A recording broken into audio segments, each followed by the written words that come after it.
Boa noite a todos. Minha pergunta é para o ex-presidente da República, candidato Luiz Inácio Lula da Silva, com comentário do candidato Ciro Gomes.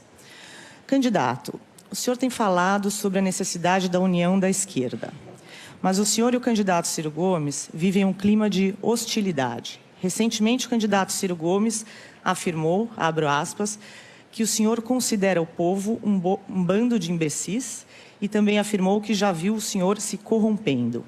Em resposta, o senhor afirmou que não leva o Ciro a sério. Como o senhor espera atrair o apoio do candidato Ciro Gomes para um segundo turno, caso o senhor vá para o segundo turno e ele não?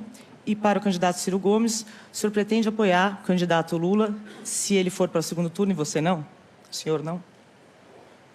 Olha, primeiro, ao responder essa pergunta, eu queria começar falando das vacinas. As pessoas se esquecem que foi exatamente em 2010 e 2009, quando chegou a H1N1, nós vacinamos em 3 meses 83 milhões de pessoas nesse país. Então, se as pessoas não são vacinadas, é irresponsabilidade de quem comanda, porque, na verdade, nós temos condições e o Brasil é lembrado no mundo inteiro como um país de muita competência em vacinação. A segunda coisa é o seguinte, eu falo sempre do Ciro Gomes uma coisa. Eu tenho um profundo respeito pelo Ciro Gomes, sou grato ao Ciro Gomes, que esteve no governo comigo, de 2003 a 2006, mas o Ciro, nesse instante, ele resolveu não estar conosco, sair com candidatura própria, é um direito dele, não sou eu que vou impedir. Eu estou construindo uma aliança política com 10 partidos políticos, todos os partidos de esquerda e progressista, e nós vamos ver se ganhar as eleições, tentar ver, sabe, se ainda conseguimos atrair o PDT para participar conosco do governo.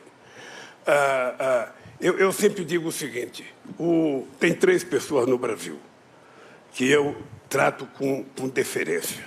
Mário Covas, Requião e Ciro Gomes. De vez em quando eles podem até falar mal de mim, que eu não levo em conta, porque eu sei que eles têm o coração mais mole do que a língua. Eles têm o coração muito mais mole, são muito mais compreensivos aos problemas sociais. Então, é o seguinte, eu espero que o Ciro, nessas eleições, não vá para Paris. Eu espero que o Ciro fique aqui no Brasil, que a gente sente para conversar e possa construir a verdadeira aliança política que ele sabe que vai ser construída. O Lula é esse encantador de serpente, né? Assim, vai na emoção das pessoas, cativo. Nós temos uma relação bastante antiga e ele quer sempre trazer a coisa para o lado pessoal. Não é pessoal. Eu atribuo ao Lula a contradição econômica do Lula, a contradição moral do Lula e do PT, o Bolsonaro.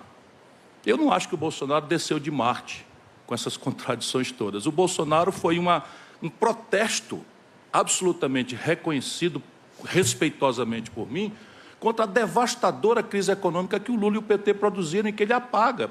Ele faz números assim e esquece. Se você tomar, e eu vou fazer isso durante esse debate, a média de crescimento econômico do período do PT é medíocre, é igualzinha a do Fernando Henrique Cardoso. O desemprego que está aí de 10, o Bolsonaro recebeu com 12, recebeu do PT. E a razão da minha distanciamento é que, infelizmente, o Lula se deixou corromper mesmo. Está com Gedel Vieira Lima, está com Renan Calheiros, está com Eunice Oliveira. Pesquise quem são essas pessoas. Olha, mesmo assim, Ciro, nós ainda vamos conversar.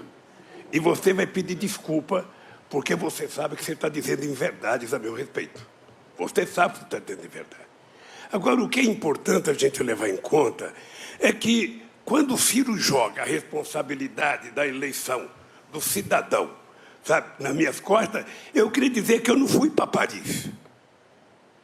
Eu não saí do Brasil para não votar no Haddad.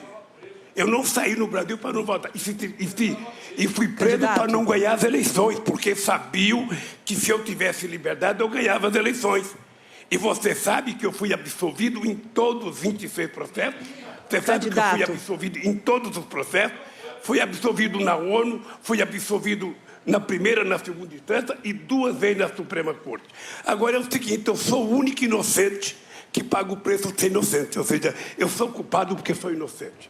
eu continuo dizendo para vocês o seguinte: nós vamos trabalhar para voltar a governar esse país, para fazer a economia crescer, para investir na educação. As pessoas se esquecem que quem criou o piso escolar fui eu. E muitos governadores não queriam sequer pagar o piso escolar. As pessoas se esquecem que nós espalhamos universidade por esse país afora. E vou dizer uma coisa para você: o ProUni foi a maior revolução educacional que a gente fez nesse país. Milhões de meninos da periferia, meninos negros e negras, que estudavam em escola pública, tiveram a oportunidade de primeira vez fazer uma universidade que era privilégio de rico, era privilégio da classe média alta.